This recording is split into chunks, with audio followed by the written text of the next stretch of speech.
This one is a little weird because the new data for the CPI, which is what we use to measure inflation here in Canada, well, those new numbers are in, and it seems like the Bank of Canada probably isn't going to be too happy with this information. And it's a unique month because simultaneously at the very same time, we have inflation sort of measuring that it's up and measuring that it's down at the very same time. And we all know these inflation numbers are very important, especially when it comes to the decisions that the Bank of Canada is going to make going forward as to whether or not they need to raise or lower interest rates. So let's talk about this new data that's in, what the Bank of Canada probably thinks about it, how it can be up and down at the very same time, and the interesting section of this report that talks about mortgage interest and how we've seen the largest increase in cost since 1983. So let's dive right into it and make sure to subscribe to the channel if you haven't already done so to keep on getting these Canadian financial updates. You might have woken up and taken a look at the news and saw a headline like this: Canada's inflation rate is down 0.1% in November to 6.8%. Last month it was at 6.9%, so this is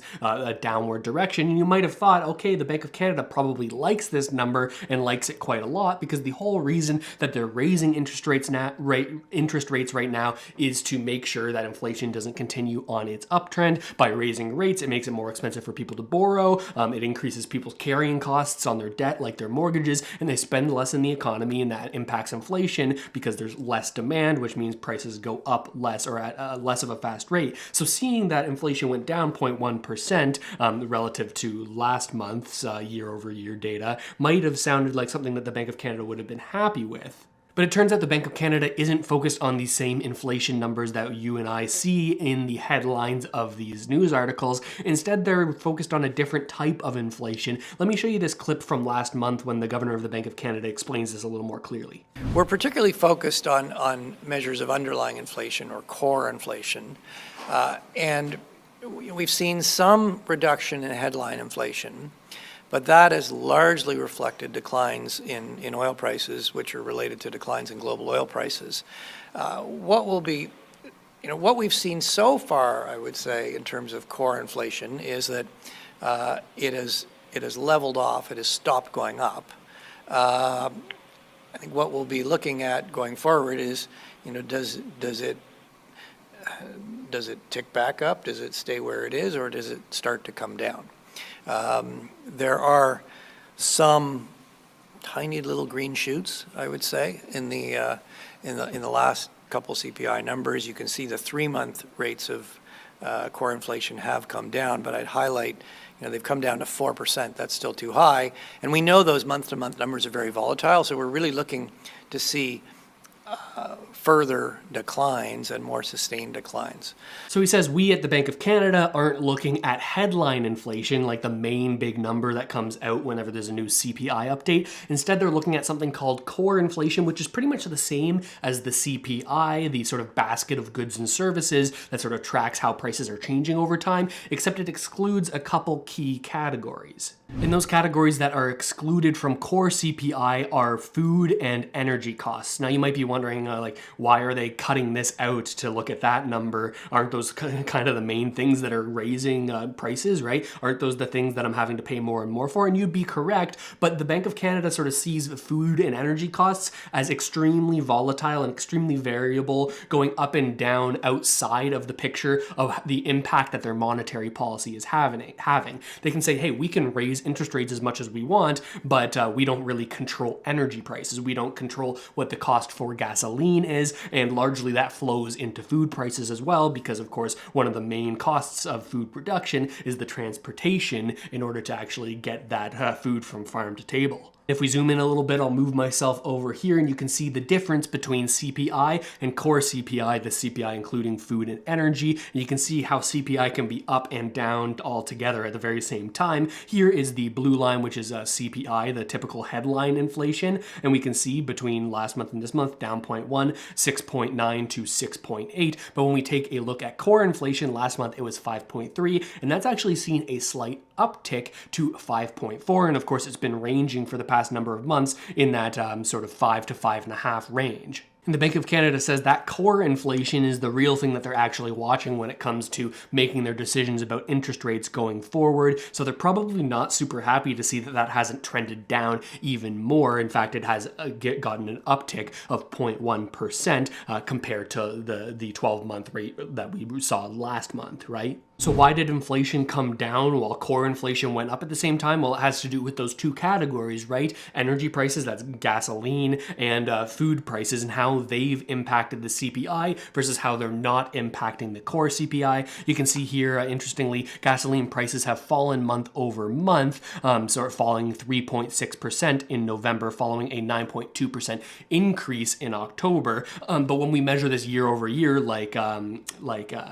this October 2021 or 2022 back to October 2021, well, that rate of increase for gas prices was 17.8%. But now in November, comparing today's November, like last month, to the previous November in 2021, that was 13.7%. So we're seeing a less of a rise in November than we had at our previous reading, which was in October. So when we're talking about last month's headline CPI, that 6.9% number, well, that included this 17.8% increase in gasoline prices, sort of pulling it up to 6.9%. And this month, the headline inflation is using this lower gasoline price compared to the year prior, 13.7%. So it pulled up inflation, or that headline CPI number, less than the previous month, which led to inflation going down by 0.1%.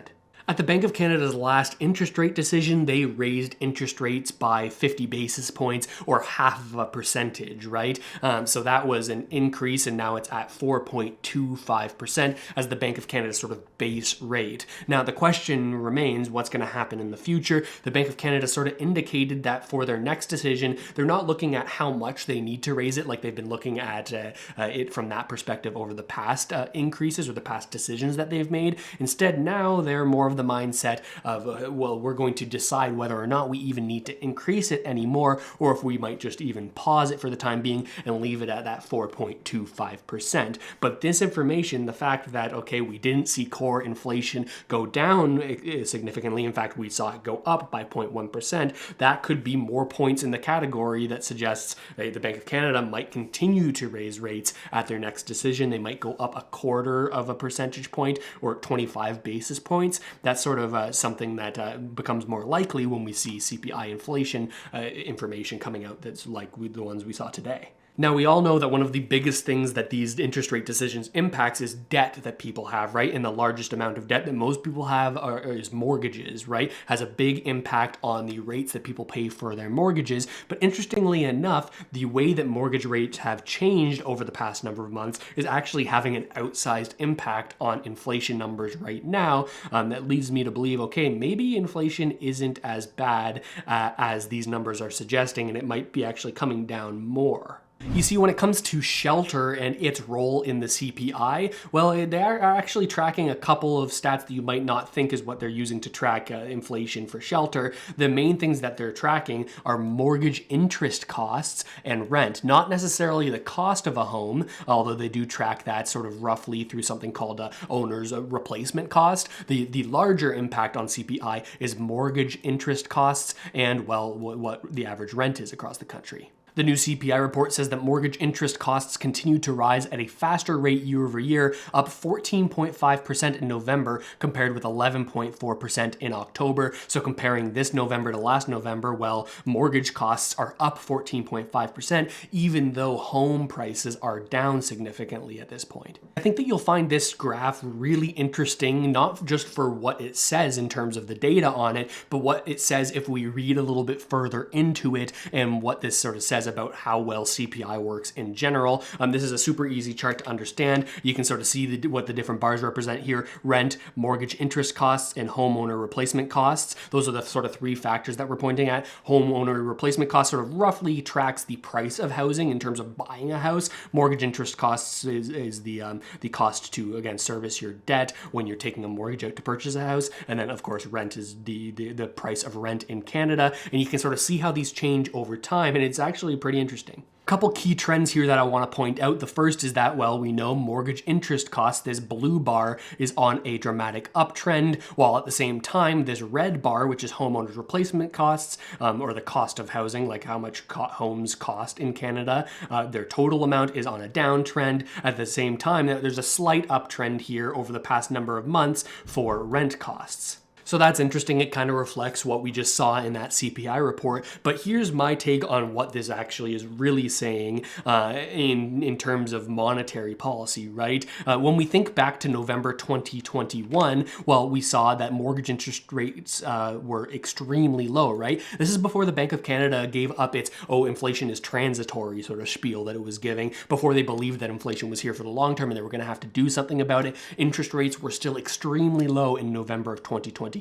So as a result, mortgage interest costs were extremely low, and the inflation that we were seeing was sort of represented by those mortgage interest costs when we were getting the CPI data back here. Well, it was lower than it otherwise should have been if the mortgage interest costs weren't such a large weighting in the CPI. The point I'm trying to make here is that, well, mortgage interest costs are more heavily weighted inside of the CPI than homeowners replacement costs. And I think the result of this is that the Bank of Canada doesn't get the most forward-looking data in terms of where the CPI is actually going to go. And this could have been one of the things that sort of obscured their vision and made it so that they realized inflation was sticky far later than they otherwise would have. When the Bank of Canada decides that they're going to start the quantitative easing program and keep interest rates low for long, well, at first, that actually, at least on this section of the CPI, has a downward impact on inflation because of mortgage home interest costs. If you're the Bank of Canada and you say, okay, our rate is 0.25%, well, that means that people are going to go out and they're going to buy a lot more home or that for their dollars than they would have been able to before, but their mortgage interest cost relative to what it was before is far, far lower, and that's reflected in the CPI. And at the very same time, when we're looking at CPI data now, while interest rates are high, well, we're seeing that that sort of CPI number is artificially propped up at this point by this mortgage interest cost. So I think that this, because of the fact that the Bank of Canada manipulates what mortgage interest rates are, I think that this sort of impact on the CPI gives the Bank of Canada not the clearest data on where things are going, more where they are and where they have been in the past.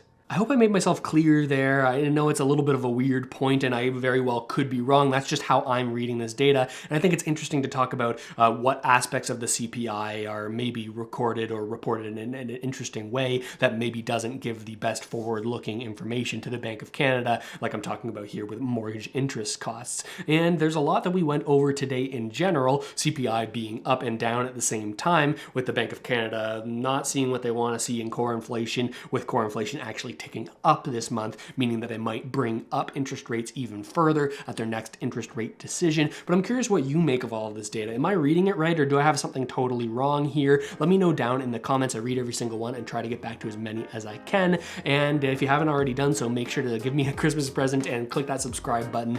I'd appreciate it. It helps the channel grow. But with all that said, thanks so much for watching, everybody. I really hope this video helped you out at least a little bit, and I'll see you next time.